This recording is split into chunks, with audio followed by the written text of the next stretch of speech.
Porque todo mundo ya hace stand-up. Negas y Hecha, stand-up comedy. El 17 y 18 de diciembre en Tijuana, en Tono, en Vivo Bar. Se grabará un episodio para el S Podcast. Compren sus boletos en fila VIP.vip. Nombre de página culero. Digo, ¡a huevo! ¡Ánimo, chavos! Ay, ánimo. Me caga la gente que dice ánimo. ¡A huevo! ¡Cáiganle, cabrón! Chihuahua, la vemos, nenes. Bienvenidos a una emisión más de este podcast que esperemos ser uno de sus favoritos. Y pues el día de hoy no ven a los otros hosts. ¿Qué pasó? Pues que estamos grabando muy desmañanados. Aquí el invitado de hoy nos hizo venir temprano a la escuela. Y pues ahí. Y me tocó rifármela, pero no, se va a poner bueno, chavos. Porque tenemos de invitado pues a Mateo Rusarín. Bienvenido. Hola, gracias, hola a todos. ¿Cómo estás? Bien, Ernesto, bien. Pues no es tan temprano, hombre, son las 10. No, pues es que para ti son las 10, pero tú vives en el futuro. Yo tengo las 8 de la mañana. No manches, vato, sí es Sí. cierto. Discúlpame, hombre. No. San Diego, ¿verdad? En San Diego, sí, y te digo que tenemos estamos regados por el mundo, ¿no? Pues la gente sabe que pues Nega está en Chihuahua, Dharma está en España, yo estoy en San Diego, entonces es siempre una logística, pero de así de profesionales, ¿no? Lo de cuadrar a todo el mundo. Sí. Oye, ¿cómo se dio el podcast? Cuéntame cómo se conocieron, cómo estuvo. Ay, güey, pues haciéndote la historia corta, pues Negas y yo, bueno, yo empecé el podcast en el 2019, cuando fue el auge de los podcasts en México. Sí. Y en una de esas contacté con Negas para entrevistarlo. Lo que fue un contacto, ¿qué pedo? ¿Qué rollo? Se hizo una amistad a punta de monachinas. ¿Cómo a punta de monachina? Sí, lo que pasa es de que compartimos ahí un par de gustos, como puedes ver en mi fondo, ¿verdad? Y en esas épocas yo andaba viajando a Japón por trabajo. Entonces fui un par de veces ese año y en una de esas pues que andaba, oye, pues se te ofrece algo y pues sí, una maleta de monachinas, ¿no? Y ya pues empezamos a convivir y nos dimos cuenta que teníamos muchas más cosas en común porque habíamos sido vecinos y nunca nos dimos cuenta, o sea, sí vecinos de calle, sí me explico, casi de calle. Y pues somos del mismo lugar, de Chihuahua. Yo también nací y crecí en Chihuahua antes de venirme a trabajar para acá. Entonces, pues, digo, empezó así. Dharma también, porque en mi viaje a Japón yo entrevisté a Kira Sensei. Y ya de Kira Sensei, pues agarré, él me pasó el contacto también de Dharma y pues ahí se dio una entrevista. Y nos hicimos amigos, o sea, empezamos a platicar, empezamos a cotorrearla. Y luego pues hicimos ahí como una amistad a distancia. Y cuando se vino la pandemia, que yo ya no pude tener invitados presenciales en el canal porque era como todo mundo lo hacía, ¿no? Presenciales. Pues empezamos a platicar y a tener conversaciones interesantes. Le digo, pues, ¿qué les parece si pues mejor nos juntamos y las grabamos? Y de repente el podcast que yo tenía como yo en solitario se convirtió ya en como el podcast con Dharma y Negas. Y ya el invitado es como extra, ¿no? O sea, ya cuando llega. Bien, pero sí, ese es long story short, ¿no? Así es como acabamos siendo un podcast de 3. Buenísimo. Sí. No, oye, pues ahora ¿qué? Ajá. No, Sí. los podcasts son muy chidos, es una cultura muy padre, pero adelante. Sí, y yo tengo en Estados Unidos ya pues pasados los 10 años y desde que llegué acá el podcast es something y en México no existía. O sea, apenas se dio el fenómeno precisamente en el 2019 y pues ahí va, digo, ya no hay tantos podcasts como hubo el año pasado por obvias razones. Pero qué bueno, la verdad yo sí me sentí muy, muy contento de que llegara a México y cuando vi así la olita dije, es ahora o nunca. Qué bien, sí, es darle, es aventarte, es la única forma de hacer las cosas. Oye, y pues ahora sí empezando contigo porque tenemos ahí un poco de, el tiempo cortito. Y ya sé que estas pláticas se ponen muy densas. Tú eres como, yo veo así como que tú eres el hermano cool de los Rusarín, eres como, tu hermano es como que se va de frente, ¿no? Tu hermano es es así de que lo volteas a ver y qué pedo, y ya está así quitándose la playera y todo, ¿no? Y tú eres así como más relajado, más así como que tranquilos, vamos a platicar, ¿no? Vamos a calmarnos. A ver, cuéntanos un poquito de ti y pues a qué te dedicas, ¿no? Porque yo sé que tienes estudios en filosofía, entonces platícanos un poquito ya para empezar con un par de preguntas interesantes. Pues tradicionalmente cuando se pregunta eso, las personas responden a qué hacen, ¿no? A qué se dedican. Ajá. Entonces, pues te platico un poco de mis estudios y luego un poco más de quién soy, ¿no? Que mis estudios son parte de lo que soy, pues no es lo que soy, ¿no? Sí. Pero a fin de cuentas, estudié ingeniería industrial y de sistemas aquí en Monterrey. Pero bueno, yo nací en Brasil y me vine a Monterrey cuando tenía 5 años, ¿no? Muy chiquitos, mi hermano tenía 9, 8 y medio, yo tenía 5 y nos vinimos para acá y crecimos aquí en Monterrey, pues ya sabes, o sea, teníamos pues toda la familia entera, todos primos, tíos, todo en Brasil, y nos vinimos para acá, mi hermano, yo, mi mamá y nuestro padrastro, nos vinimos para acá. Y básicamente crecimos en Monterrey, crecimos una cultura aquí regia, y estuvimos en un colegio que nos tocó todo en español, todas las clases en español y una clase en inglés, ¿no? Y después, cuando estábamos ya más grandes, yo estaba en cuarto de primaria, Diego estaba como en primero de secundaria, algo así, nos cambiamos a un colegio que era todo en inglés y una clase en español, ¿no? Entonces, fueron como que 2 brincos. O sea, primero el brinco del español, así fuerte, ya sabes, submersión, sí, no nos metieron ni a clases de español, literal nos metieron así, no sabíamos ni hablar, estábamos ahí aprendiendo. Y luego lo pasó otra vez ese brinco con el inglés, porque no sabíamos tan buen inglés hasta que nos metieron otra vez. Entonces, pues fue un entrenamiento ahí como de caballero del zodiaco, por así decirlo, ¿no? Que tienes que pues, mandaron como la isla, así, lejos de todos. Estuvo pesado. Así nos mandaron a la isla del infierno, ¿no? Que mandaron a Iki. Pero sí. La verdad, o sea, tuvimos momentos duros, principalmente en el tema de los idiomas y la cultura y todo, pero pues hicimos muy buenos amigos. Tú sabes que la cultura mexicana y la brasileña... Sí, pues, abraza mucho. Sí, funciona súper padre, entonces hicimos grandes amigos. O sea, crecimos, yo acabé estudiando ingeniería industrial y trabajé como lo que la vida va llevando, ¿no? Como que uno se gradúa y te toca un trabajo y dices, no, pues, ¿qué sigue? Y yo acabé aprendiendo italiano entre la carrera y por mi propia cuenta, ¿no? Estudiando y todo, y me fui de intercambio a Italia, entonces aprendí italiano y me contrató una empresa italiana farmacéutica, que ahorita están multimillonarios, imagínate, ¿no? Fabrican vidrio farmacéutico de alto grado, ¿no? Médico, ¿no? Y ahí trabajé varios años, luego Vitro, no sé si conozcan la empresa mexicana Regia, Vitro, muy grande, me acabaron contratando y me mandaron a Brasil a hacerles el trabajo de ventas internacionales en Brasil. Seguí creciendo, ¿no? Fue un headhunter, yo administraba Argentina, Paraguay, Uruguay, Chile, Brasil, para las ventas internacionales de vidrio, ahora sí de México a Sudamérica.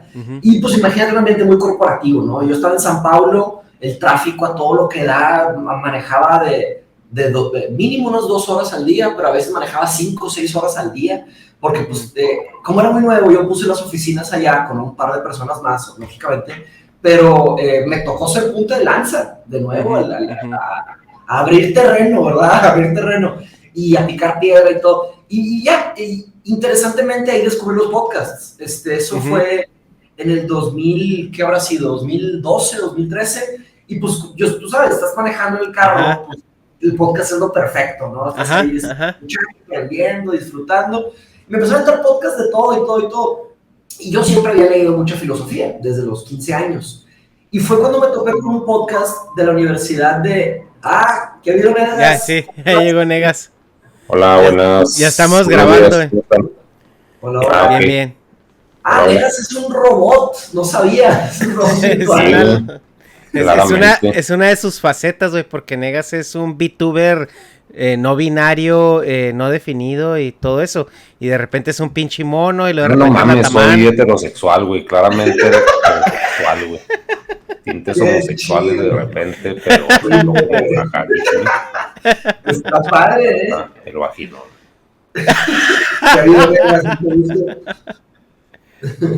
Hola, buenos días. Buenos días, Un gusto. Un gusto, nos agarraste media historia. ¿Le sigo y volvamos? No, síguele. Bien. Entonces, estaba en San Pablo y pues enfrenté muy de frente, valga la redundancia, pero me choqué mucho con el mundo corporativo, ¿no? Yo estaba en un ambiente, pues imagínate, lo que vendíamos era vidrio, es un producto que pues es difícil apasionarse por vidrio, ¿no? Sí. Digo, no dudo que hay gente que sí, ¿verdad? Y no hay ningún problema. Pues los que le dan al foco, güey. Ese es otro tipo de pasión de vidrio. Entonces choqué con el capitalismo de frente, ¿no? Y claro, al estar leyendo filosofía y al estar enfrentando sistemas tan grandes, y me refiero por sistemas a empresas, ¿no? Sí. De 5,000 empleados, ¿no? Te transformas en un pedacito del engrane de la máquina, ¿no? Y pues está la alienación que se siente. Yo lo sabía, yo le conocía a Marx, pero estaba muy alienado de mí mismo. Entonces yo encontré mi salida, y que yo pienso que todos deben de tener un tipo de salida artística, como un outlet artístico. Esto es un perfecto ejemplo para ello, ¿no? Es decir, un espacio para expresarte, un espacio para hacer arte y todo. Yo lo encontré en la música electrónica. Entonces yo tocaba a un nivel, pues, ni cerca de semiprofesional, ni profesional, por hobby, pero me empecé a involucrar más y empecé a tocar en antros buenos en San Pablo y acabé tocando en antros muy buenos, en los mejores antros de San Pablo, y me di cuenta que había como que una dualidad de mi vida. Yo dije, ¿qué pasa? O sea, me está gustando este tema de expresión, de arte, pero tengo este lado corporativo. Dije, quiero hacer algo que abarque las dos cosas, ¿no? Y como siempre leí filosofía, ahí estaba mi solución. Entonces, en vez de hacer una maestría otra vez de negocios, de ventas, de MBA, ¿verdad? Dije, voy a hacer una maestría en filosofía.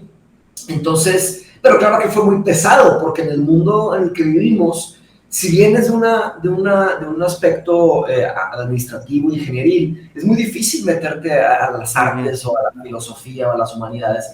Entonces, pues tuve que sacrificar todo, o sea, tuve que como que destruir mi carrera para poder hacerme una carrera nueva. Y fue muy asustador, ahorita lo cuento bien padre, pues que ya estoy del otro lado, pero fue algo, verdaderamente, todos me decían que estaba loco, que estaba destruyendo todo lo que había hecho y todo, y pues me gasté todo lo que había ganado, lo poco que había ganado, claro, hice un plan, eso sí, sigo siendo ingeniero, entonces hice un plan muy largo, muy metódico, paso a paso, ahorré dinero, platiqué con toda mi familia, haz de cuenta que hice como una lista de continuar platicando, ¿no? Como las 12 casas. Traigo ahorita caballeros porque estuve volviendo a ver los caballeros del principio, se me antojó. Y vi que traes el cuadro ahí, sospecho que sí. No, y lo te mando foto del altar. Ah, sí. Se ve muy chido que estar ahí. Pero total, para ya no hacerlo más largo el cuento, básicamente apliqué a unas buenas universidades en Inglaterra. A mí lo que más me ha gustado es me gusta mucho la filosofía en inglés, pero en Estados Unidos pues está la filosofía pragmática, pero es muy nueva. Entonces yo quería una filosofía más tradicional, la filosofía analítica, que viene de Londres, entonces de Inglaterra a fin de cuentas, y de Escocia. Pues para allá me fui. Entonces apliqué a 5 universidades, me aceptaron a 3 y acabé entrando a University College London, que es una gran universidad de Londres. Hice un año de carrera y después de un año porque no podía entrar directo a maestría, ¿verdad? No te dejan. Entonces, después de un año de carrera, apliqué a una maestría y me aceptaron. Y ya me fui a King's College, que es una excelente universidad de ahí de Inglaterra, y ahí sí logré excelencia en la academia, ¿no? Acabé graduándome con un promedio de 90 y tantos, y finalmente lo logré. O sea, la verdad, siempre fui un alumno de 80s, 80 y tantos, 70s, ¿verdad? Pero porque no había encontrado exactamente lo que conectaba con pues es que sí es la ingeniería, también acá nosotros somos ingenieros, y yo tenía compañeros que de ingeniería eran de 7, de 8, y de repente dijeron, ¿sabes qué? Ya no me gusta, me voy a Merca, 10, así. Luego también la fama de que Merca es para imbéciles, güey, o sea, no es por nada, güey. Muchas muertitas mientras me caso ahí con 9, 10, güey.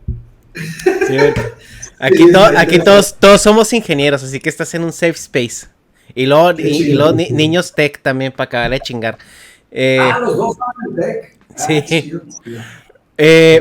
Oye, y bueno, y acabas tus estudios en filosofía y luego, ¿a qué se dedica ahorita un filósofo? Bien. Pues mira, después de que terminé la maestría dije, ya me armé, ¿no? Saqué una buena calificación, aprendí un chorro y claro, yo estaba incubando una idea desde el 2000, ay cañón, esto fue desde el 2012, 13, que es lo que es hoy, a lo que me dedico, que es Mindshop, ¿no? Entonces, pues llevo 9 años de alguna manera diseñando y planeando Mindshop. Solo existe hace 2 años como algo real, pero los otros 7 pues era yo planeando, pensando cómo iba a ser. Y yo lo que pensé fue crear un nuevo espacio para aprender, un nuevo tipo de aprendizaje que hasta ahorita se le conoce como aprendizaje continuo, continuous education, pero quise hacerlo con un ámbito más social, porque hay teorías que hablan sobre que los humanos, y estoy completamente de acuerdo con la teoría, que aprendemos mucho al platicar. Y claro, ahí están los podcasts, ¿no? Las personas están aprendiendo mucho a través de conversaciones entre gente pues, que tiene algo interesante que decir, cosas, o sea, pues, se meten chistes y se relajan, pero las personas se ponen muy atentas. Entonces yo dije, eso es algo que falta en la academia, que falta en las universidades, ¿no? Entonces, terminando mi maestría, yo dije, ya me armé, ya voy a hacer esto, pero regresé a Monterrey y me di cuenta que no tenía ni idea de cómo hacerlo, o sea, exitosamente. Entonces, otra vez me tuve que meter en el mundo corporativo, o sea, de todo el trabajo que pasé, todo lo que sufrí para volver a hacer algo original, no pude. Aunque sí fue un híbrido, fue un medio término. Me metí a trabajar con mi hermano en una empresa que les ayudé a diseñar, que se llama Casa Nomo. Es un concepto de marketing experiencial, pero que tiene toques de redes, tiene toques digitales, tiene un tema de filosofía, o sea, sí fue una cosa, no fue exactamente lo ideal que yo quería hacer, pero ya fue algo diferente a vender vídeo, ¿verdad? Hacer venta de vídeo internacional, ¿no? Tenía un toque corporativo, definitivamente, pero tenía un toque humano muy interesante. Y es una empresa muy interesante, claro que el COVID, pues sí, vino sí, porque es un tema presencial, tiene que ser en vivo. Pero ya está regresando, está súper bien. Los que están en Monterrey, les recomiendo ir a visitar Casa Nomo cuando se pueda, pero bueno, ahorita están semáforo rojo, ¿verdad? Otra vez. Pero bueno, a fin de cuentas trabajé ahí y ahí interesantemente nació el podcast de Rosario Bros. Con mi hermano siempre hemos tenido conversaciones interesantes, casi creo que desde que empezamos a hablar, porque pues hemos tenido vidas muy extrañas, ¿verdad? De diferentes países. Pero nunca, ya después de mi maestría en filosofía, ya empezamos a tener conversaciones ahora sí a un nivel mucho más, ¿verdad? Más serio, porque yo regresé de Inglaterra con las herramientas para profundizar. Entonces dijimos, Diego y yo, pues hay que empezar a armar algo más formal, hay que grabarlo y todo. Y él se empezó a meter el tema de las redes, que le ha ido muy bien, está creciendo bastante, y ahí empezó el podcast, ¿verdad? Claro que después se vino la pandemia, y bueno, durante el podcast anuncié que quería hacer Mindshop, y dije, pero mi pregunta, la gran pregunta es esa, ¿no? De aventarte, lo que estábamos platicando ahorita antes, que te avientas o no. Entonces dije, quiero hacer unas pruebas antes de aventarme a ver si soy buen maestro, ¿no? Porque era pura teoría y nada de práctica. Entonces, ¿qué hice? Anuncié en el podcast que iba a dar clases, iba a dar tutoriales 1 a 1 de filosofía y me llegaron como 20 correos. Los primeros 5 correos que tomé, di las tutorías, los entrevisté, me cayeron muy bien y les di como un verano de filosofía. Y luego... Y ya, ahí se quedó, fue como un experimento, ¿no? Ni siquiera se trataba de ganar dinero ni nada, era más un tema ahí nada más para aprender. Y luego, lo que pasó fue que se vino la pandemia y perdí mi empleo. O sea, literal, tuvimos que liquidar a todos los de la empresa y luego me liquidaron a mí. Pues ahí hablé con los directores y todo, pues, acabé saliendo y pues dije, es ahora o nunca, compadre. Y anuncié un curso de filosofía y pues se metieron creo que 12 alumnos, luego abrí otro grupo y se metieron 20, luego abrí otro, se metieron 28, luego abrí el cuarto, luego 5, luego 6 y luego 7, y ya llevo 18 grupos de filosofía y ya empecé con, claro que empecé a dar filosofía griega antigua, ¿no? Los presocráticos clásicos y Marco Aurelio, decidí agregar a un filósofo helenístico, ¿no? Estoico. Yo ya estoy dando el segundo año de Mindshot, que es ética, estamos viendo una introducción a la metaética, ética normativa y ética aplicada. La ética aplicada es tipo ética de la tecnología o ética de la educación, ética de la medicina. Entonces, ahí vamos, ya somos 518 miembros en Mindshot. Ya tenemos tengo un maestro de matemáticas, hay un maestro de matemáticas en la sociedad, hay un maestro de historia en la sociedad, hay 3 doctores científicos, ¿no? en la sociedad. Vamos creciendo, estamos en bastantes lugares, pero bueno, para llegar aquí, pues fue una lucha tremenda. No, sí te creo, y sobre todo si vienes, como tú dices, de un ambiente de ingeniero, que es algo así completamente, bueno, que se puede analizar como algo completamente opuesto, y esa es como la primera pregunta que quiero ya entrar para tema, es... nosotros hemos tenido a un invitado que nos cae muy bien, que se llama Gabriel León, que él es un doctor en biología molecular y hace mucho trabajo en divulgación de científica, ¿no? Él es chileno y ese tipo es genial, te lo ampliamente recomendado. Y él es como muy... escrutinoso cuando va a comentar pues, sobre las decisiones científicas y todo esto. Él perteneció a un comité de ética, ¿no? De una universidad. Y la pregunta que yo le hice en su momento es, ¿por qué parece ser que la filosofía está tan divorciada del progreso científico, del progreso incluso de conocimiento, de adquisición de conocimiento? Porque según yo recuerdo lo que yo estudié en la escuela, en los tiempos de los griegos, los matemáticos, los científicos, eran los filósofos también. Y había como, a lo mejor algo no hablado, que era como un acuerdo de, ok, vamos a realizar este avance científico, pero también se ponía en la parte de en qué nos va a ayudar como sociedad, ¿no? O sea, como que había un poquito ahí de contrapunto entre los dos.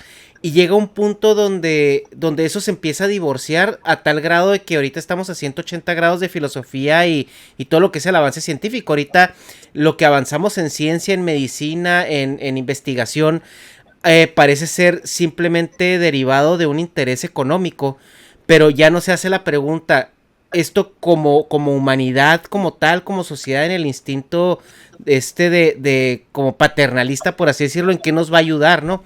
Y él lo que dice, pues, que ese era el problema muy grande, que ahorita el científico se ve forzado a decir, cabrón, oye, espérame, ya estamos llegando muy lejos, ¿no crees? O sea, ¿qué tal si vemos a ver esto nos va a ayudar? O sea, ¿cuáles son los problemas?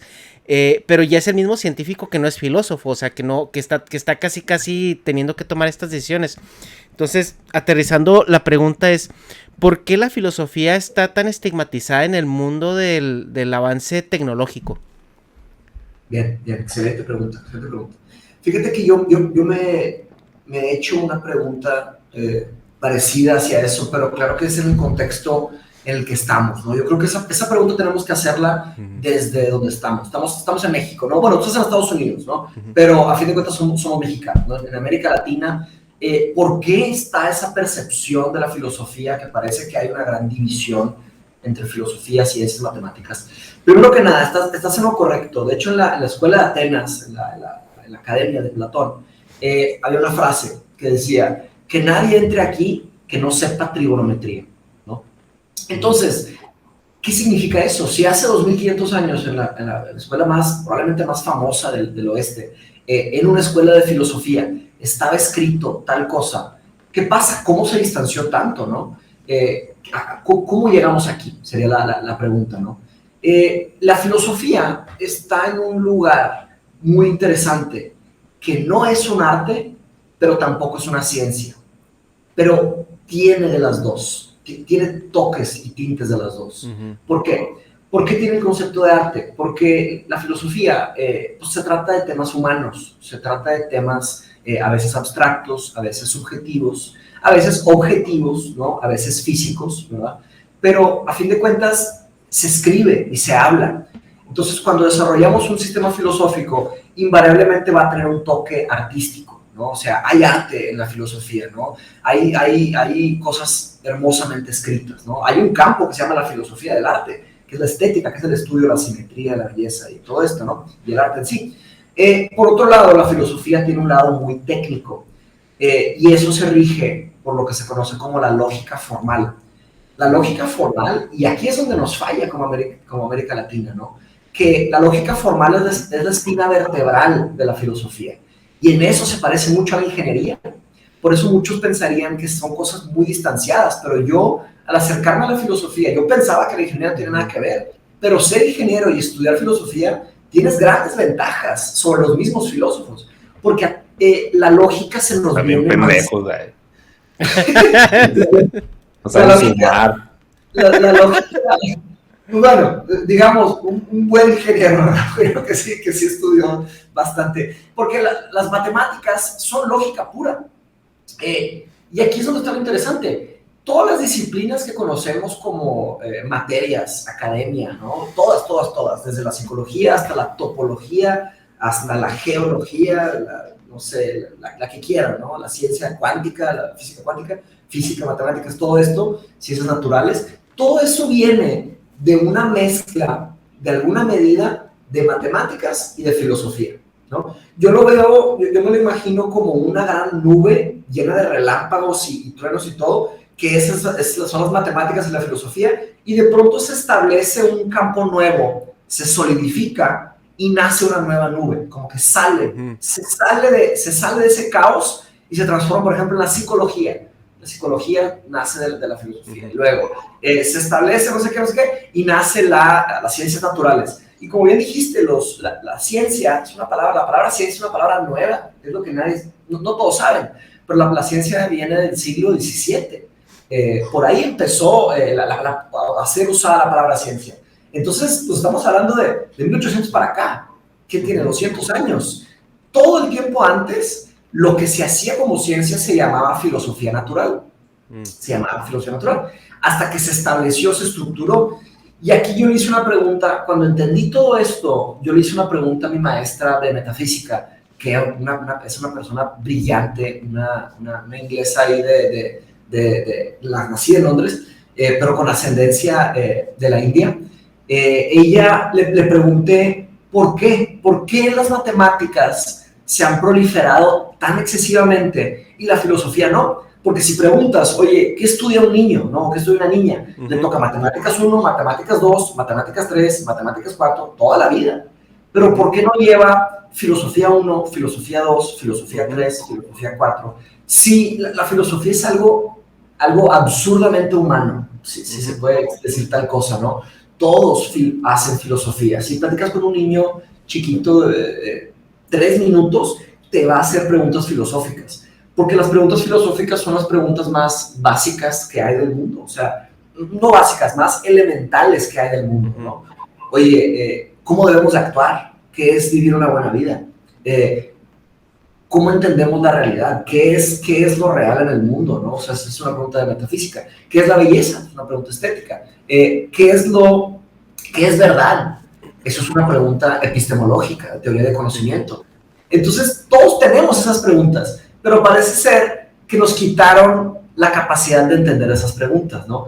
Y ahí te va mi respuesta, que es a lo que he llegado, ¿no? Es una idea, ni siquiera es una, digamos, verdad, ¿no?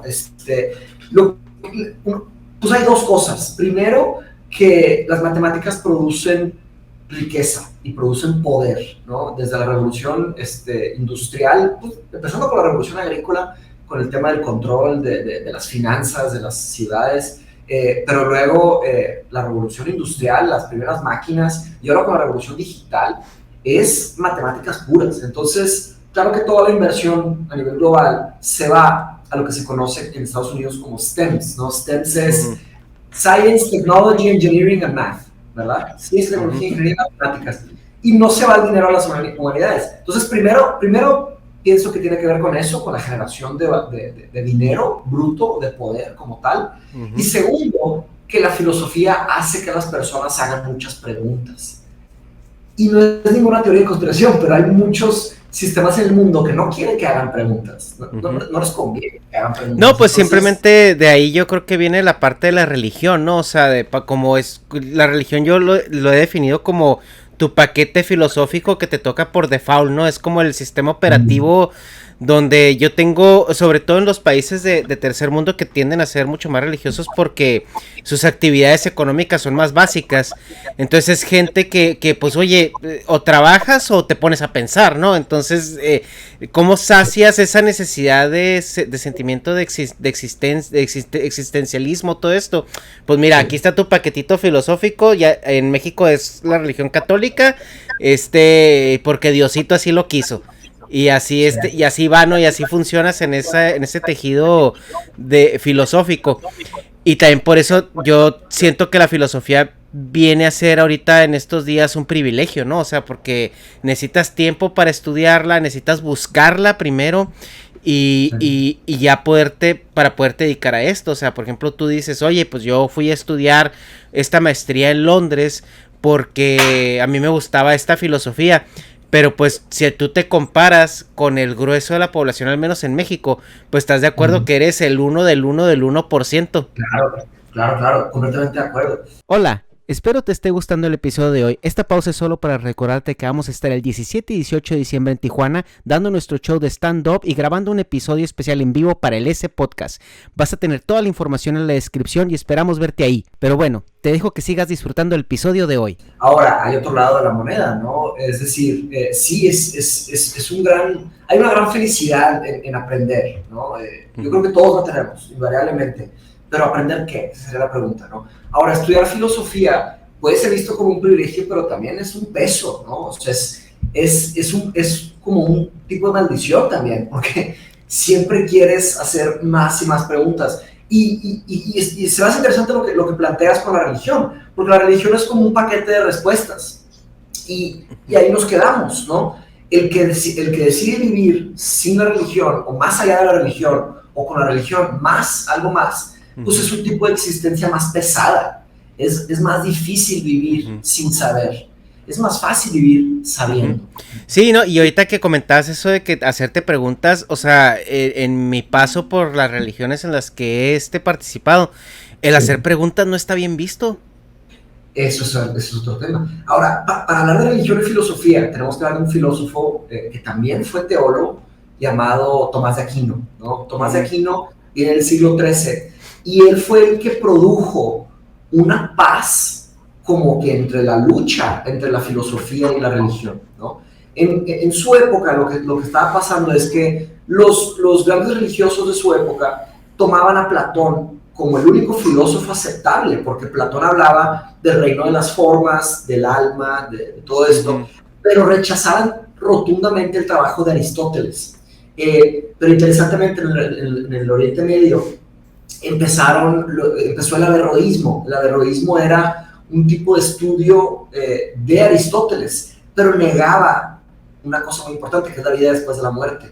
Entonces en Europa se veía, el Aristóteles era el diablo, quemaban, destruían libros de Aristóteles, no querían. Claro, Aristóteles es el padre de la ciencia y es el padre de la lógica, ¿okay? Entonces, sin Aristóteles no habría nada de lo que hay ahorita. Entonces, a fin de cuentas, lo que hizo Tomás de Aquino es que leyó los trabajos de Aristóteles y logró entender una interpretación en donde sí funcionaba Aristóteles con la religión. Entonces, se hizo como que una paz, se hizo como que creó un nuevo rubro en donde la filosofía sí funciona con la teología. Y ahí es donde se empezó a acelerar todo el tema del conocimiento, porque se empezaron a invitar algunas preguntas, no todas, pero estoy de acuerdo. Normalmente lo que la religión hace es que propone unas respuestas y no permite algunas preguntas. Es decir, no se puede preguntar si vivimos después de la muerte o no, se da por hecho de que sí. No se puede preguntar ni cuestionar la existencia de un Dios, ¿verdad? Pero la verdad es que creo que eso es parte del problema también, de por qué hay una percepción de que en América Latina la filosofía debe estar peleada. No necesariamente debe estar peleada con la religión, y eso se comprobó con Tomás de Aquino. Hay muchos filósofos que creen en Dios, son religiosos y no tienen nada de malo. ¿Tú crees en Dios? Uy, No sé, no sé. Hágame la chingada. Yo tengo una postura Ujú. agnóstica, ¿no? Mi postura es agnóstica en el sentido de que no tengo algo que me compruebe ni que me niegue la existencia de un Ujú. Dios. Ah, Entonces, pero, o sea, pues es que es un pedo de creencia, o sea, no es de que existe o no existe, es de que crees. exacto, O sea, exacto, no sabes si crees. no sé. No sé, Oye, creo que se y, puede vivir una vida buena sin tener que responder esa ajá. pregunta. O sea, yo no respondo esa pregunta porque en realidad no. O sea, sí, creo que hay creencias verdaderas y creencias falsas. No todas las creencias son verdaderas. Ujú, Entonces, ¿cómo puedo otorgarle veracidad a una creencia si no tengo cómo comprobarlo? Entonces, ujú. esa sería mi postura. Pero Oye, no tiene y nada malo, o sea, ni nada de bueno. O sea, simplemente es una forma de vivir en el mundo, ¿no? o sea, me llaman la atención dos cosas, ¿no? La primera que dices que es o sea, puedes vivir bien sin contestar esa pregunta y es como algo que por lo general no se toma como opción, ¿no? O sea, cuando te hacen una pregunta, como que esa opción de pues, no contestarla también podría ser válida, ¿no? Pero la gente no la toma mucho. Y la segunda es, ¿crees que a lo mejor esta indecisión de dar una respuesta de sí o no tiene a lo mejor algo que ver con la idiosincrasia latina en la que fuiste criado? Porque pues la religión viene de una manera inherente en la cultura latina. O sea, es como parte de...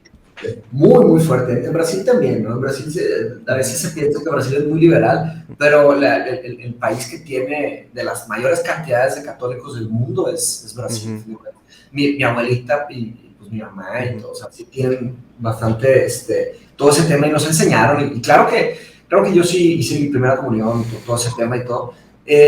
Pero sí tiene que ver con que nos toca eso, ¿verdad? A ujú, cada quien le toca a cada quien le toca nacer en un lugar, a cada quien le toca una vida, a cada quien le toca una ujú, cultura, a cada quien le toca algo, ¿verdad? Un cuerpo, ¿verdad? Una mente. El tema es qué tipos de preguntas hacemos y qué tipos de preguntas nos podemos imaginar en ese contexto, ¿verdad?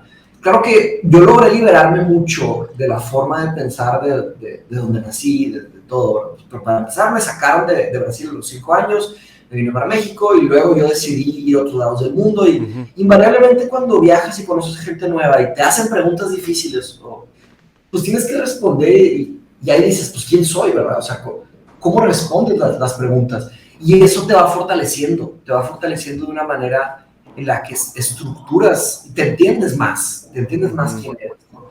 Y vas haciendo preguntas nuevas y todo. Y eso tiene que ver con Platón, interesantemente es el tema de la caverna platónica, ¿no? ujú, Conocen esa alegoría, ¿no? Que ujú, es de salir de la caverna, ¿no? Eso es una figura muy antigua, pero todos estamos en cavernas platónicas. ujú, La pregunta es cómo salir de ellas, ¿verdad? ujú, Y creo que la respuesta es a través de buenas preguntas. Ahora, hay un tema que se popularizó interesantemente con una película muy filosófica que es The Matrix, ¿no? ujú, Que es una frase que es como que una frase de microondas, ¿verdad? Que todos la usan por todos lados y la ponen en todos lados, que es que la ignorancia es satisfacción, ¿no? Ignorance is bliss, como que ujú, ignorance es bueno, ¿no? La ignorancia es buena. Eh, y eso viene con la paradoja del conocimiento. La paradoja del conocimiento es que se piensa que mientras más conocimiento uno adquiera, más preguntas uno tiene. Y en ujú. alguna medida, sí, es verdad, hay una paradoja, güey. Más conocimiento quieres, más te das cuenta de lo poco Y que más sabes. infeliz eres, ¿no? Porque te vas dando cuenta de cosas. Ahí, exactamente, ese es el cliché. Ese es el cliché de que la ignorancia es felicidad. Ajá. Y yo no estoy de acuerdo. Yo no estoy de acuerdo porque pienso que hay una falsa paradoja. En el sentido de que, sí, es más difícil vivir sabiendo que no sabemos nada, que sabemos muy poco. Ujú, Pero eso es lo que la filosofía hace muy bien. La filosofía te da una tranquilidad de que, mira, no pasa nada, no tenemos que saber todo. Nadie sabe todo y nadie nunca va a saber todo. Y listo, sigue la vida, ¿no? ujú. Como que da un tipo de tranquilidad diferente, una tranquilidad soportada por la lógica, ¿no? Entonces,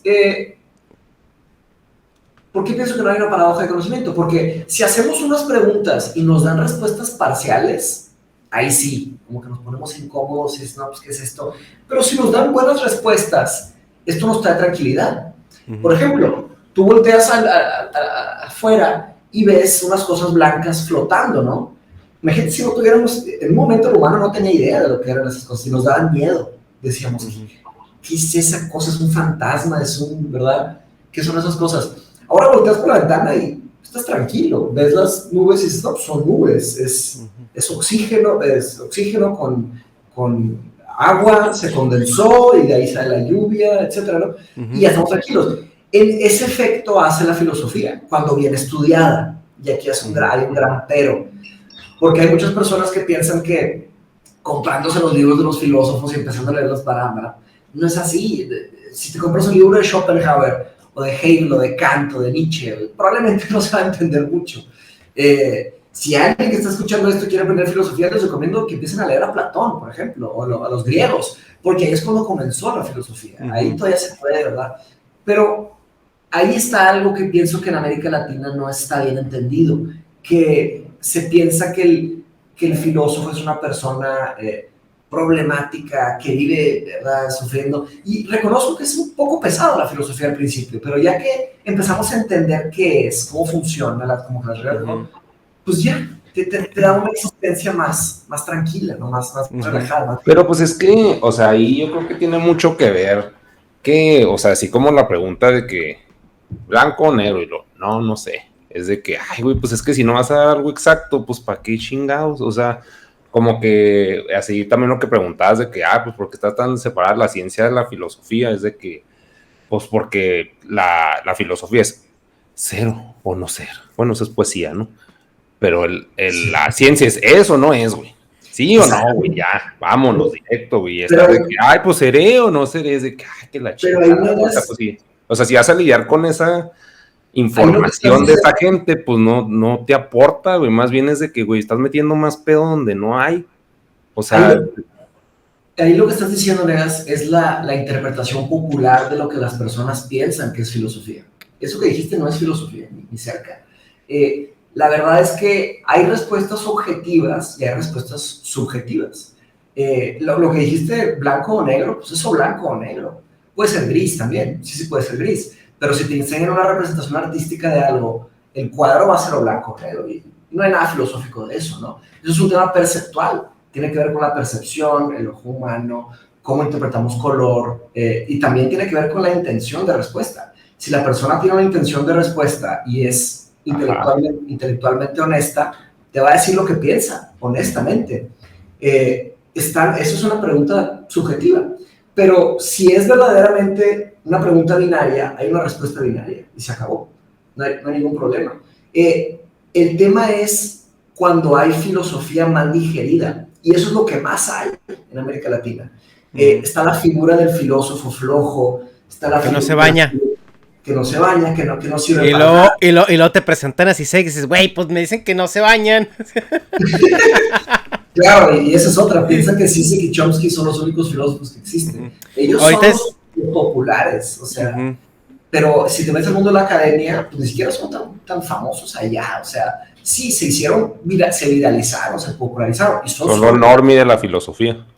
Ándale, excelente. Y el único chiste de filosofía que me sé es complicado. Sí, quería definir si una persona era buena o mala, but I can't. Sí, claro, y luego está la comoditización de la filosofía, lo que las personas piensan que es y lo que está en internet. Yo creo que el internet ha traído muchos beneficios para muchas cosas, pero ha hecho muchas cosas muy mal, ¿no? Hay mucha gente confundida por ahí, porque lo que hay que entender es que el internet está diseñado para hacer dinero, ¿no? YouTube es un negocio, eso es lo que las personas no entienden. Las personas piensan que YouTube es un altruismo, que es una gran maravilla, fantástica, y piensan que Google es Dios, que ahí están todas las respuestas con Google, no es el Dios moderno.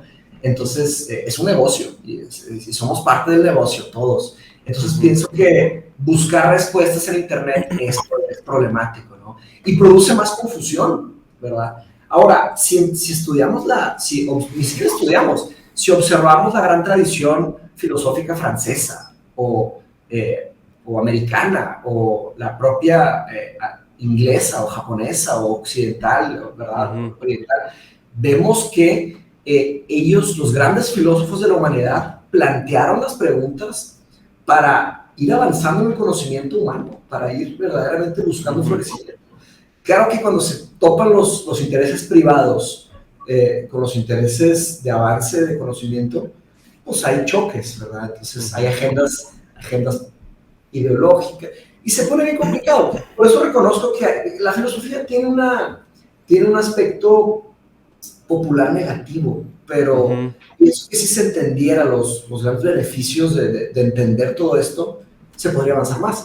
Por ejemplo, sí, porque entras a los ad hominems, ¿no? Justamente hace 2 semanas tuve una conversación con un compañero de trabajo que es medio derechoso. Y pues sí, pues ya te imaginas el americano de derecha, ¿no? Como el setlist de pensamientos que tiene. Y empezó como a argumentar cosas y esto y aquello. Y él dijo, es que porque estaba echándole a las vacunas, ¿no? Para terminarla de chingar. Y dice, es que hemos confiado mucho en muchas cosas y no hemos buscado nosotros las respuestas. Y yo, pues en mi mente es, güey, ¿qué chingados vas a buscar la respuesta de una vacuna, güey? No eres médico, no eres... Pero, ok, va, le dije. Sí, le dije, hemos confiado mucho. Le digo, por ejemplo, aquí en Estados Unidos y en todo el continente americano, a Marx te lo ponen como el diablo, ¿no? O sea, Marx viene incluido con su tridente y su cola de así del diablo, ¿no? Y le digo, pero, o sea, por ejemplo, ¿tú has leído a Marx? O sea, le dije, ¿qué piensas de lo que escribió? Y el vato empezó, no, es que ese güey era un vato que jamás trabajó en su vida y quería que la gente reparta lo que produce, etcétera, etcétera. Y pues te das cuenta que, pues, ¿dónde está tu investigación, no? No, pues sí, es ad hominem. ¿A qué? Ajá, o sea, es un ad hominem. Entonces, ya llegan los filósofos y lo mismo, ¿no? O sea, por ejemplo, el debate de Peterson y Zizek, que claramente Peterson no tenía nada que estar haciendo ahí. O sea, ¿qué tiene que estar haciendo un psicólogo debatiendo con un filósofo, no? Sí, dinero, güey. Sí, claro, obviamente. Sí, y cuestión mediática.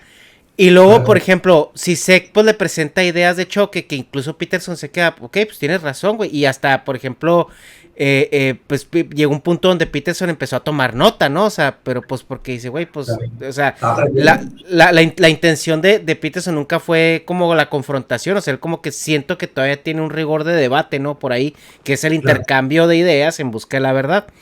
Sí. Y luego la gente que es pro Peterson o pro derecha, es sí, pero vean este güey, ni se baña, véanlo cómo está, o sea, pues claro que si no haces nada, si no generas nada, o sea, como que siempre es ese ad hominem, ¿no? O sea, nadie se sienta y dice, cabrón, lo que dijo este pinche hippie, pues suena lógico, o sea, tiene de dónde, y eso es donde te digo que a veces nos desconectamos con la filosofía. O sea, para mí el ad hominem sí es totalmente válido, güey. O sea, bueno, no totalmente, güey. Hay blanco-negro. Pero, o sea, pues a huevo de que, pues, sí, güey, ¿en quién vas a confiar más, güey? ¿En un albañil que se baña o en uno que no se baña? O sea, es pedo de presentación, güey. Es como que un pedo instintivo, güey. Si alguien te da repulsión, güey, pues vas a tomar como pinche, ¿qué está diciendo este güey? Por eso los pobres le dan asco a los ricos, güey, o sea, y pues se refleja también, güey, o sea, sí tiene mucho que ver, pues, como lo que haces y lo que eres, güey, es un pedo, pues, pragmático de que, pues, si este güey dice que es feliz y yo lo veo y se ve limpio, se ve presentable, se ve organizado, ordenado, pues le va a creer este güey, que si es un pinche hippie así ido a la verga, güey, te dice, soy bien feliz, pues es de que, no mames, güey, o sea, pues sí, güey, pues comes caca. O sea, si funciona tu cerebro, pues bye, güey. O sea, ¿eres comediante o algo, negas? Porque, güey, te estás dañando. O sea, no, pero está muy interesante lo que están diciendo. Ahí se tocaron muchos temas, ¿no? Y veo que hay coherencia en diferentes lugares, ¿no? Primero que nada, sobre lo que hablaste de Marx, ¿no? Marx produjo tal vez indirectamente, tal vez sin querer, produjo mucha muerte. Todos sabemos eso, ¿no? Cuando se trató de implementar el marxismo en Rusia, se hicieron grandes terrores en el mundo. Pero fue un marxismo también, no también aplicado, ¿no? O sea, también desde ahí viene la propaganda. Es que yo siento que Rusia dijo, a ver, nosotros somos anticapitalistas. ¿Cuál es el filósofo, autor, analista político que como que más o menos le está tirando piedras? Marx. Ok, vamos a agarrar lo que nos conviene para hacer nuestro anti-statement, ¿no? Pero porque Marx no dice, güey, el capitalismo no es malo. O sea, lo que Marx predecía era, si este pedo sigue avanzando de esta manera, esto es lo que va a suceder, ¿no? Y predecía como un capitalismo tardío y la problemática, ¿no? Pero él nunca dijo, es que esto está mal, es del diablo. O sea, simplemente así se lo interpretaron y la propaganda sí lo hizo ver. De acuerdo. Independientemente si podemos atribuirle esas muertes de culpa a Marx o no, que sin duda indirectamente por lo menos sí, porque pues claro, fueron los que gobernaron, los que hicieron las policías secretas, los que hicieron los gulags, ¿no? Las prisiones y mataron. Ahí están los más culpados, pero tomaron la ideología de una persona y la pervirtieron, si quieres, lo que sea. Por ese hecho de los millones y millones que fallecieron por eso, Marx, la filosofía de Marx está tachada y se caricaturizó, ¿no? ¿Qué significa caricaturizar? Precisamente lo que dijiste. Cuando alguien habla de Marx, saltan las caricaturas, que es lo que la gente piensa que es Marx, ¿no? Ahora, tomándolo académicamente, el trabajo de Marx quedó inconcluso. Esto es una realidad académica. Es un laberinto, una selva de 17 dimensiones en donde no se sabe todo lo que escribió Marx, todo lo que escribió Engels, porque Engels tomó muchos libros de Marx, los publicó después. Y no estoy diciendo que no sirvan para nada. Son gran trabajo filosófico. De hecho, acaban de publicar el nuevo Omega. Es Marx, Engels y otro filósofo. Es un compendio. Pero estoy hablando que es una librería prácticamente. Son como 40 tomos de libros de este grueso. Entonces, ¿quién se va a dar el labor de leer esos 40 tomos y buscar una teoría? Porque hay filósofos que se mueren sin terminar su sistema filosófico. Lamentablemente el caso de Marx es uno de ellos, ¿no? Él no logró terminar. Entonces, claro que la gente se arranca a tirar pedradas, a dar zapes, y nadie sabe exactamente de qué están hablando, ¿no? Marx hizo, lo que sí hizo muy bien Marx, fue que nos dio el lenguaje para entender, para diagnosticar lo que está haciendo el capitalismo con los humanos, ¿no? Él creó los conceptos filosóficos y las palabras nuevas de un territorio virgen que nadie conocía. Si no fuera gracias a Marx, no entenderíamos qué nos está haciendo el capitalismo. Entonces, eso lo hizo muy bien, pero claro que hizo cosas mal, es un efecto mixto, ¿no? Por bien o por mal, por suerte o por mala suerte, sucedió todo lo que sucedió, ¿verdad? Tenemos las guerras mundiales, todo esto. Pero claro que eso pasa muy seguido con los filósofos, que son muy buenos, pero no terminan su sistema filosófico, ¿no? Pero bien, no me quiero meter en la historia de la filosofía, ¿no? Ahí mencionaste el debate de Peterson y Zizek, que eso creo que es algo que podemos platicar también, conectar con lo de ad hominem, ¿no? ¿Cuál es el rol de la filosofía? ¿Okay? Es encontrar las mejores respuestas racionales, las mejores explicaciones para lo que hay en el mundo. La filosofía comenzó con Tales de Mileto, que quería entender de qué está hecho el mundo. La primera pregunta filosófica es, oye, agarras un lápiz y lo cortas a la mitad, y luego lo cortas a la mitad, y luego lo cortas a la mitad, y cada vez vas a tener un pedazo más chico, ¿no? ¿Qué pasa si sigues cortando ese lápiz? ¿A qué vas a llegar? Esa fue la primera pregunta filosófica, que ahora ya es una pregunta científica. Y ahí se desarrolló el concepto del átomo con Demócrito, los presocráticos. Pero lo que estaba tratando de hacer, y lo que siguen haciendo los filósofos, es vamos a buscar las mejores explicaciones racionales, ¿no? Entonces, ¿cuál es la función de un debate? La función de un debate es buscar las mejores explicaciones racionales, poniendo una pregunta que tiene una respuesta negativa y está su opuesto, ¿verdad? Negativa y positiva, y estudiamos diferentes posibilidades, diferentes respuestas. Yo doy clases de debate y un debate académico es algo muy difícil de hacer. Es algo sumamente difícil. Principalmente me arriesgo a decir en el mundo en el que vivimos, porque en el mundo en el que vivimos lo primero que se hace es, se trata de analizar las ideologías de una persona y se trata de atacar esas ideologías, ¿no? Sí, vimos al gacha moment, ¿no? Así es lo que yo decía, que ahorita un debate es como una pelea de box, pero intelectualoide, o sea, ya se redujo pues básicamente a eso, a quién destruyó a quién, y por ejemplo, tú lo puedes ver en los videos de tu hermano, donde sale platicando con otra persona, y luego al rato hay 20 clips de gente que lo sube.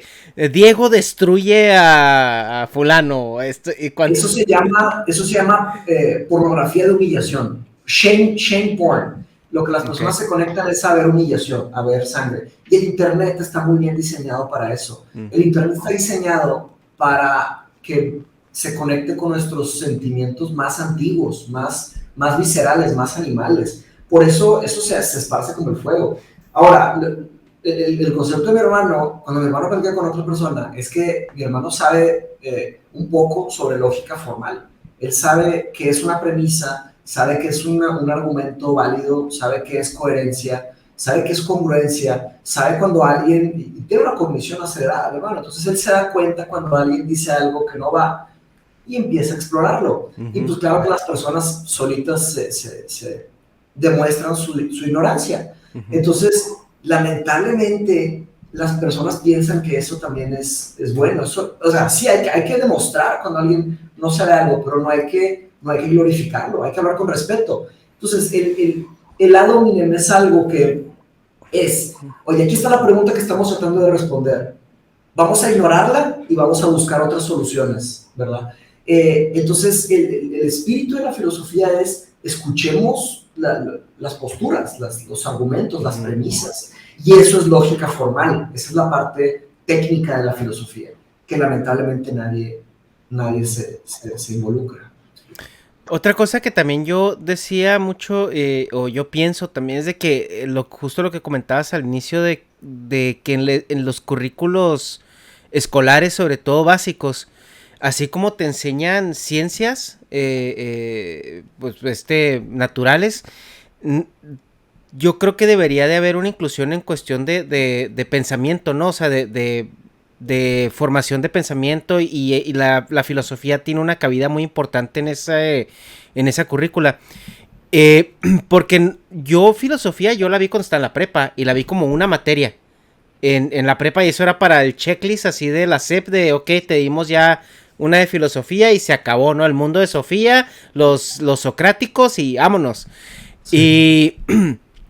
Y el punto que yo veo que es que la escuela o las retículas no le dan esa importancia que se merece, y yo comento, digo, yo en igual de aprender qué es el binomio cuadrado perfecto en la secundaria, yo preferiría aprender, no sé, pensamiento crítico, un poco más de filosofía para poder entender mejor el mundo, cómo nos rodea, para poder relacionarte mejor, para incluso evitar problemas sociales o sectarios hasta cierto punto. O sea, porque siento que cuando te empiezas a hacer estas preguntas y te llevan al Starbucks donde te van a decir cómo vas a ser tu propio jefe, o sea, esas preguntas filosóficas entran ahí y también te dan como una seguridad intelectual que de otra manera no veo manera de cómo tenerla.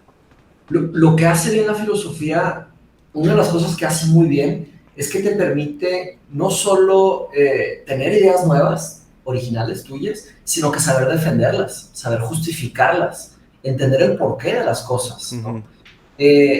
Tristemente, y ahí ya no sé, ya no sé por qué es así. Sospecho que tiene que ver con que existen sistemas, agendas de control, de que no quieren que y esto ni siquiera es una teoría de conspiración. Lo que quieren es empujar y estimular la economía. Pero para estimular la economía, lo que se necesita son ideas originales, cosas de valor de la región, ¿no? Pero si debilitas la capacidad de pensamiento crítico, debilitas la capacidad creativa de un país o de una región, pues esas personas no van a hacer preguntas, no se van a saber organizar, se van a estar peleando por cualquier cosa, van a meter emoción cuando necesitaban calma, ¿no? Razón. Y lamentablemente así es segundo, porque pues es mucho más fácil. Es que también creo, pues, también que tiene mucho que ver que hay lugares para ser creativo y lugares para los que no, güey. Y América Latina no es un lugar para ser creativo, güey. O sea, como tú dices, es el fin económico y siempre, pues aquí el dios es Estados Unidos, de este lado del charco. Entonces, imitar lo que hagan ellos bien, güey. Y nos lo pirateamos. Y ya. Bien. O sea, pero así de que, voy a crear algo. De que, estúpido, no mames, güey. O sea, siempre. Y luego, pues también en México, que es muy, se acude mucho a la burla de que, está intentando algo nuevo. Mejor le sacamos unos memazos, güey. Y es de que, o sea, las prioridades están, pues, nomás estar cagando el palo, güey. Porque, pues, aquí el lugar para ser creativo es allá pinche, como la isla, güey, la isla mágica que es Inglaterra, pues allá donde está pinche Gran Bretaña, güey, allá de que nada los ataca, güey, porque están acá geográficamente bien vergas, de que no, pues aquí sí pensamos, hacemos lo que queremos y de aquí controlamos el mundo a gusto, pero, o sea, pues sí, o sea, yo el pedo creativo que veo en Latinoamérica es una copia y es acá, pues, y no está mal, güey, simplemente, pues, es que hay lugares para hacer las pinches cosas y lugares donde no aplica. Por eso también creo que la filosofía está tan vista así como que, pues pinche estupidez, porque no es el lugar, güey. O sea... Estoy de acuerdo, hay lugares para ser creativo y lugares para no ser creativo, pero saber distinguirlo tiene que ver con una sofisticación de pensamiento. Hay empresarios, hay CEOs que son impresionantemente creativos y solo porque son creativos logran avanzar, ¿no? De hecho, se está estudiando ya la capacidad creativa, el coeficiente creativo de las personas y se está tomando cada vez más en serio. ¿Por qué? Porque vivimos en un mundo en donde si tú tienes una idea suficientemente original, tú solo puedes desarrollar algo muy nuevo, ¿no? Y me gustaría que no pensáramos que la creatividad está solamente en el rubro del arte, ¿no? La creatividad está en la ingeniería, la creatividad está en la ciencia.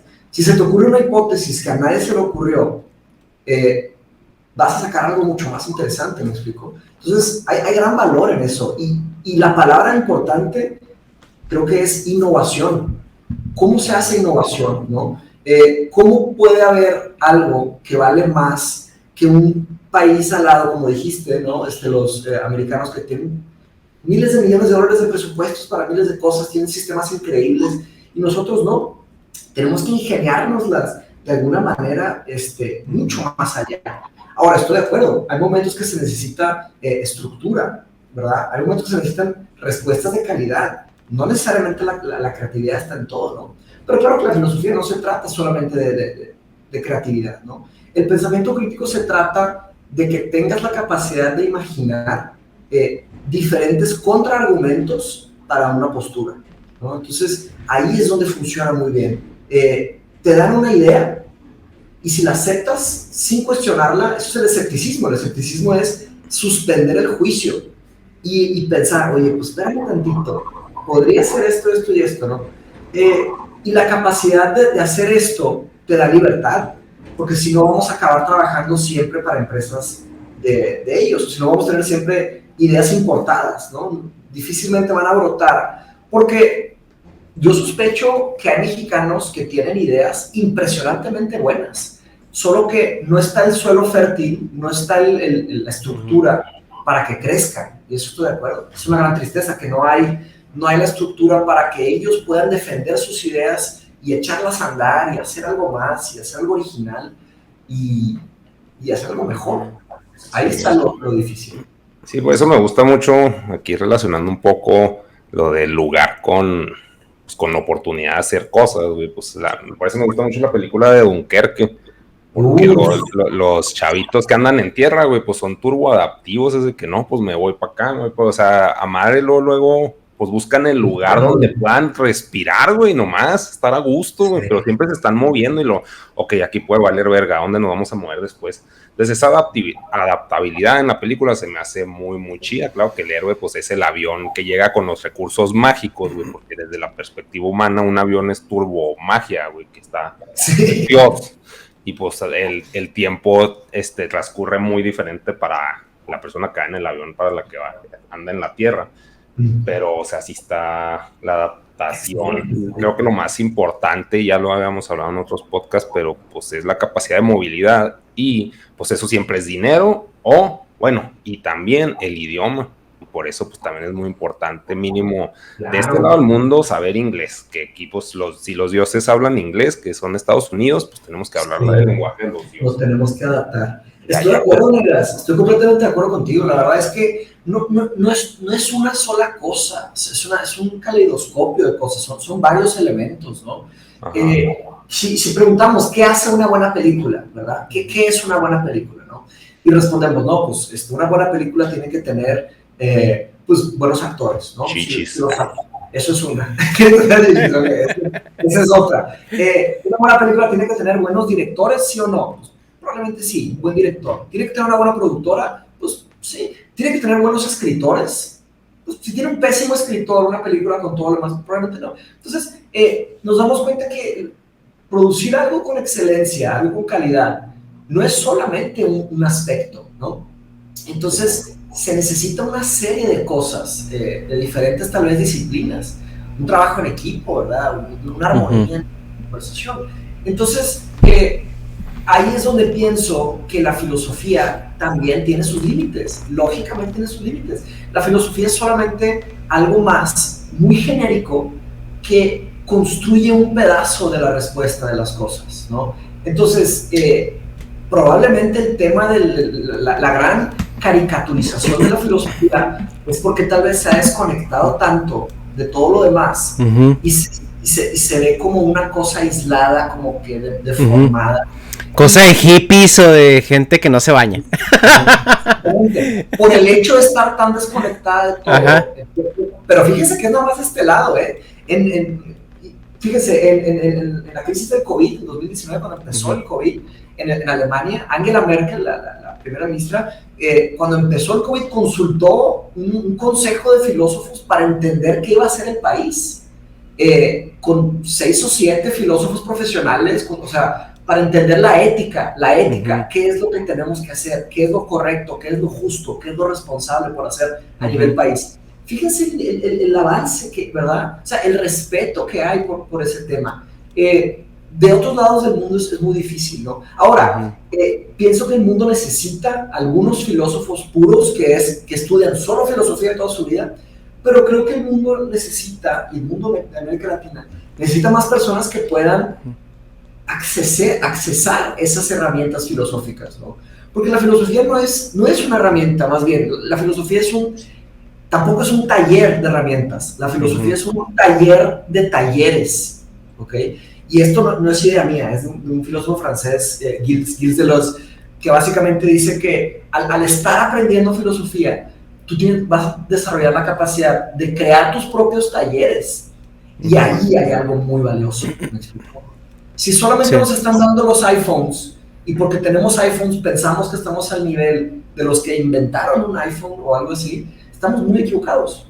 Hay una asimetría de conocimiento impresionante en el mundo, pero pensamos que porque tenemos carros, compus, celulares, ya estamos iguales. No, estamos muy lejos. Sí, ya para ir cerrando la plática, porque sé que traes el tiempo ahí un poco contado. Sí, ya no pasamos el tiempo. ¿Cuál es tu pronóstico para la filosofía por ejemplo, la siguiente generación? Porque estamos viendo ahorita que a partir de los 90s hemos tenido cambios trepidantes científicos, avances científicos que van más allá de a lo mejor en lo que la sociedad puede adaptarse o incluso puede procesarlos. Y las preguntas filosóficas al parecer no están ahí, pero también no hay nadie que las esté haciendo, ¿no? Porque pues la gente está ocupada en este progreso científico, este progreso industrial. ¿Tú crees que con todas estas agendas sobre todo de izquierda, ¿no? Que llaman güey, o sea, hay que pensar en la gente, hay que pensar en el bienestar, hay que pensar en esto. ¿Tú crees que la filosofía repunte en importancia o se reestructure de tal manera en que se pueda incorporar en este medio tan agresivo e industrial? O sea, ¿crees que sí llegue a haber ese cambio de la balanza o cuál es tu lectura ahí? Ahora, primero quiero hacer una distinción, ¿no? Dejar una cosa más clara. La filosofía no es de la izquierda.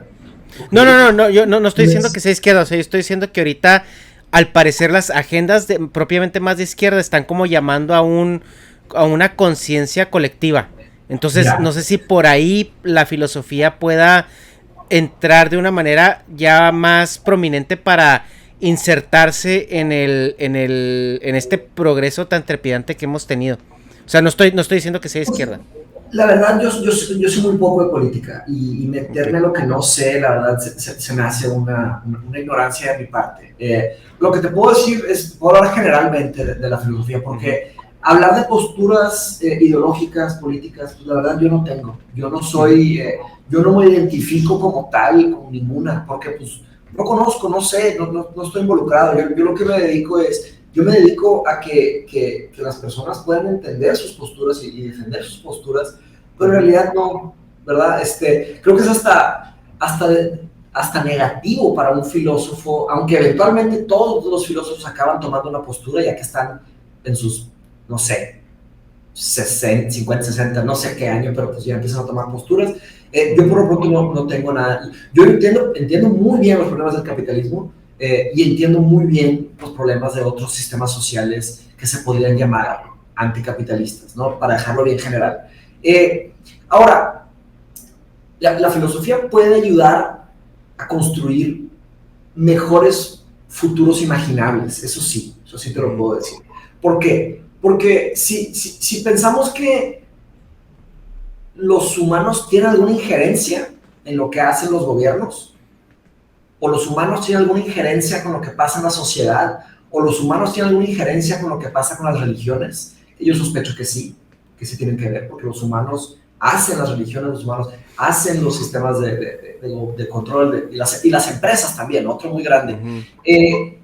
Yo creo que la filosofía es algo que puede ayudar a que las personas puedan direccionar las preguntas hacia las preguntas más importantes y dejar de hacer preguntas que no sean tan relevantes para la construcción humana, para un futuro mejor, que sospecho que es lo que todos queremos, ¿no? ¿Para qué queremos un futuro peor? Para construir un futuro mejor hay que hacer las preguntas correctas, y la filosofía nos ayuda a estructurar el conocimiento, primero a un nivel personal y luego a un nivel colectivo, entender dónde están las ideas, qué sí vale la pena usar nuestro tiempo, qué no vale la pena usar nuestro tiempo. En eso sí ayuda. Entonces, pienso que en parte por eso existe una gran idea de que no quieren eso. Imagínate, el poder en gran medida se trata de perpetuarse. Los que tienen poder quieren más poder y no lo quieren perder, ¿verdad? Entonces, pues, ahí es donde está el tema de la gente. La filosofía desde la época de los griegos, desde Sócrates, si vemos la historia de Sócrates, cómo se murió y todo eso, pues tiene que ver con una persona que quería que los demás pensaran más por sí mismos, ¿no? Y claro que pues, lo acabaron callando. Y sí, pues, se puede asemejar a la historia de Jesús, a que fue un mártir y todo esto, pero no, han habido muchos mártires en el mundo, ¿no? Pero Jesús fue un gran ejemplo de ello, ¿no? Entonces, solamente se murió por lo que él pensaba que era lo correcto, como muchos otros, en muchos casos, ¿verdad? Pero la filosofía invariablemente va a ayudar a que las personas decidan qué hacer, ¿no? Y cómo justificar eso. Pero bien, muchas gracias, Ernesto, muchas gracias, Negas. Muchas gracias. Que este es de mis últimos podcasts que voy a hacer, porque decidí distanciarme un poco del internet, ¿no? Como te estaba comentando, y básicamente voy a enfocarme en estudiar y publicar, tratar de ayudar por ahí. ¿Me explico? Oye, ¿y dónde te podemos seguir? ¿No te podemos bueno, yo sé que te quieres distanciar de las redes sociales, pero vas a seguir con tu proyecto de Mindshop. Sí. Yo no tengo redes como tal, de que Mateus Rosarín. De hecho, mi nombre es Mateus Bolson Rosarín, ¿no? Mi hermano acabó brincándose un apellido, pero bueno, a fin de cuentas, no tengo mis redes como tal y nunca voy a tener, pero tengo Mindshop, @mindshop.ks, que es la sociedad de conocimiento que fundé. Entonces, voy a empezar a hacer mi lucha por ahí. De hecho, tuve una plática con Ernesto Castro, un filósofo de Madrid, muy joven, más joven que yo, y la verdad me puso a pensar mucho, que que en realidad el rol del filósofo sí tiene que ver con conversar, pero tiene que ver también con leer, estudiar y enfocarse y aprender, ¿no? Entonces, por lo menos por un momento me voy a distanciar. Pero, de todas formas, muchas gracias por la invitación. Estuvo muy buena la plática, muy buenas preguntas, también muy buenos contraargumentos planteados ahí por Negas y por Ernesto. Muchas gracias. Muchas gracias por considerarnos antes de distanciarte un rato. Sí, excelente, un gusto estar por acá. Un gusto. Y ya que vuelva, ahí les avisaré y pues a ver si hacemos otra, ¿verdad? Ustedes siguen dando a lo que les guste. Muchas gracias. Sí, pero yo no. Ustedes nutranse de los tóxicos. ¿Qué? No, o sea, lo que le gusta a cada quien. No te creas, estoy jugando, pues también, no, o sea, no es como que nos estés obligando tú, o sea, no es... Exactamente. No, y créanme que me ha encantado, y fíjense, ahí está lo interesante, me ha encantado hacer podcast, ustedes me han visto, y yo disfruto mucho esas conversaciones, aprendo mucho, pero creo que hay ocasiones que tenemos que negarnos a nosotros mismos para hacer algo más, ¿no? O sea, tengo que negarme ese placer de estar en las conversaciones y todo, y estar ahí. Tengo que negarme eso para poder hacer algo grande. Es un sacrificio que me va a tocar hacer. Y ya lo hablé con mi carnal y la verdad, pues ni modo. O sea, ya lo explicaremos con calma en el último episodio de Rosary Bros. Cuando lo saquemos. Ahí vamos a explicar. Muy bien, pues estar pendientes a eso. Digo, muchas gracias por estar aquí, muchas gracias por tu tiempo. Ya tenemos rato cabildeando este podcast y qué bueno que lo pudimos hacer. Sí. Pues Negas, muchas gracias por estar aquí. Ahí estamos, chido. Gracias, y pues ahí nos estamos viendo en la siguiente. Ya está. Bye. Nos vemos. Un abrazo. Igual. Bye.